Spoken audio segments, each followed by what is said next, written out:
It's Noah again. Just to give you a quick background again on my learners, they are fifth of primary beginning students, 10, 11 years old. So this is the target group that I have in mind for this lesson. Um, so the first thing, I've chosen a reading that they're more like news blurbs. So there are three short chunks of text about different natural disasters. It was the vocabulary that they would have learned in the previous lesson. Um, so they have three different titles, three different subtitles. So the first thing that I would do would be to put the different titles on the board and ask students, where would you see these kind of titles? So in the newspaper, in the news, sort of to get them thinking about the idea of what type of reading it might be. Predictions, yeah. So, what are they about? What are the stories about? So this is activating their schema. Getting them to use the vocabulary that they used, that they learned in the previous lesson about natural disasters and these things.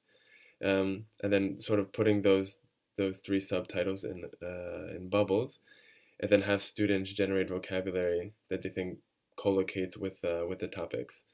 So again, testing their background knowledge and seeing if any of the key words for the lesson might come up.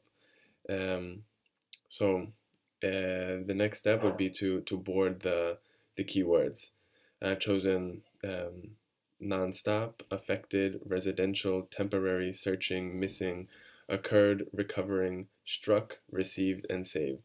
I've chosen these because I think that they have a lot to do um, with the actions and with very specific um, noun collocations of sort of natural disasters.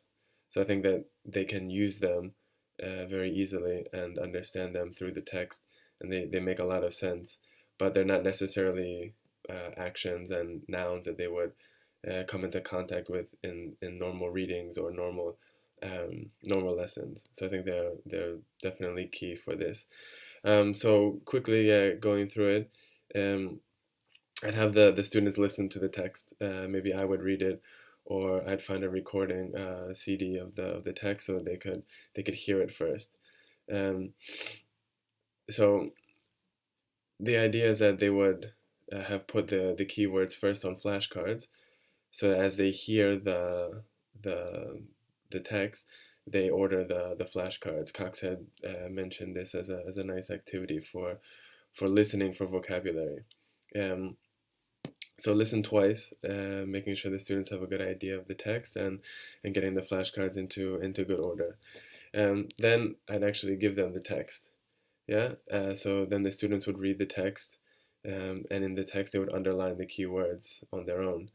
Um, After that, we would I'd give the students some definitions of the words, and they would have to match the definitions with the keywords. Because of their age and their level, I don't really think it would be appropriate to try to have them come up with their own definitions for the words. I think it's just as good for their level and their age to be given the definitions and try to figure out which keywords go with the definitions based on the context. I think that's about as much as they can do at this point. So then in open class together, we go over the answers, practicing um, pronunciation as we go along. So to mix in a little bit of that. So after we've confirmed the answers, students turn the flashcards over, write the definitions on the back of the flashcard so that they can keep a record of what they've done. Um, then again in open class, we come back together and I would board the keywords again. Um, so I really like Coxhead's idea of the vocabulary notebook. Um, so I'd make a few changes though for my learners. So my categories would be first a word, then the meaning in their first language, the original sentence from the text, the head word, and so not all the words in the word family, but the head word, and the common collocations. And then for homework, after the lesson, students would write one of their own sentences using each of the new keywords. So to do the vocabulary notebook, first the students have to decide what the grammar of each word is. So we do it first in groups, and then do it together in open class. We discuss, what the head word might be. Um, the meaning is already known, so they have that finished. And then we discuss the collocations of uh, for each of the keywords based on students going back in the text and finding the words that directly precede or follow the keywords. Um, so then on the board we have those collocations from the text, but then we come up with more collocations based on based on similarities. So we board all of that, and the students can copy it um, in their notebooks. Yeah. And then as a follow-up for the lesson, I thought students could do a role play where they create their own news story.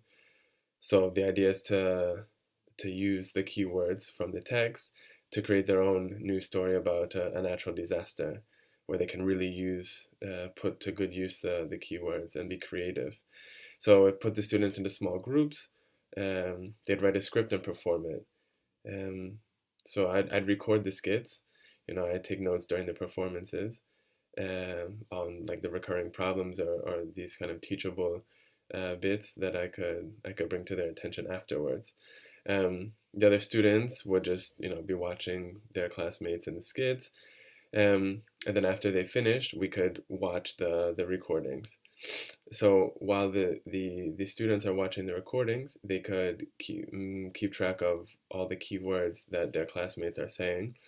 And just to add a little bit of competition to the activity, the group that's used the most keywords could win, or we'd give 1 point for each keyword and see how the group stacked up against each other.